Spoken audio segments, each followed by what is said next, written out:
Aujourd'hui, avec l'association M21, nous proposons la toute première journée de formation et de sensibilisation, comment annoncer le handicap en période périnatale, pour former et pour apporter des clés concrètes à tous les professionnels de santé qui sont confrontés de près ou de loin à cette question de l'annonce.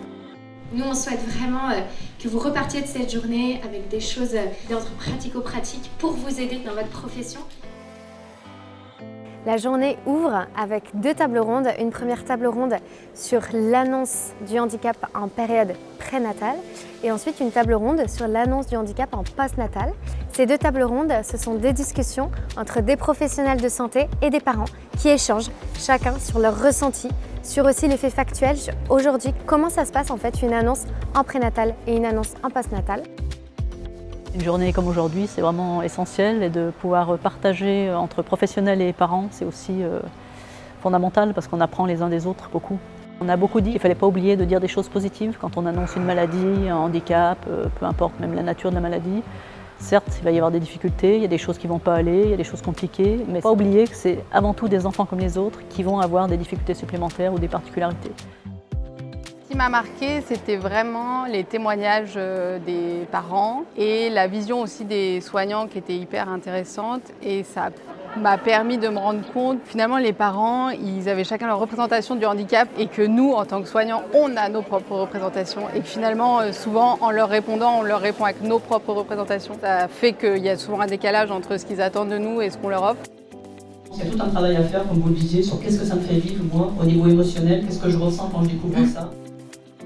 Et de se rendre compte que c'est aussi dur pour les parents de recevoir un diagnostic que pour les professionnels de donner un diagnostic. Ce que je retiens des échanges de ce matin, c'est un meilleur dialogue entre les familles et les professionnels de santé. Et je pense que c'est ça qu'il faut vraiment approfondir, creuser, améliorer. Avant l'heure du déjeuner, nous assistons à une pièce de théâtre, c'est porté par la troupe Essentiel Éphémère, qui mettent en théâtre des annonces de parents pour le syndrome du ex fragile. Me la prendre. Une chance sur 2, c'est un jeu pour vous. Il est handicapé mental. Et donc là, ça fait un peu comme un effet miroir pour les professionnels de santé qui, pour le coup, voient des acteurs qui jouent leur rôle. Là, c'est très intéressant, très poignant. Pour l'après-midi, nous avons des formateurs belges qui viennent de la plateforme de l'annonce au handicap et qui, eux, sont des anciens médecins ou des formateurs qui forment à l'annonce du handicap. Et ils vont proposer des jeux de rôle à tous les professionnels qui sont là, qu'ils soient étudiants ou praticiens, à jouer un rôle pour une mise en scène et pour vraiment concrètement les mettre en situation devant une annonce. On devait chacun jouer une émotion et un mécanisme de protection. Et je vois complètement la difficulté que c'est de trouver les mots, d'avoir une posture adaptée. On devrait beaucoup plus être formé à travers ces méthodes qui sortent des formations classiques qu'on a l'habitude de suivre. C'est important de faire des journées comme celle-ci parce que dans nos formations médicales, on fait peu de place à l'annonce. Et c'est pourtant un domaine important de leur activité et qui va marquer les familles durablement dans leur parcours de soins, leur parcours de vie.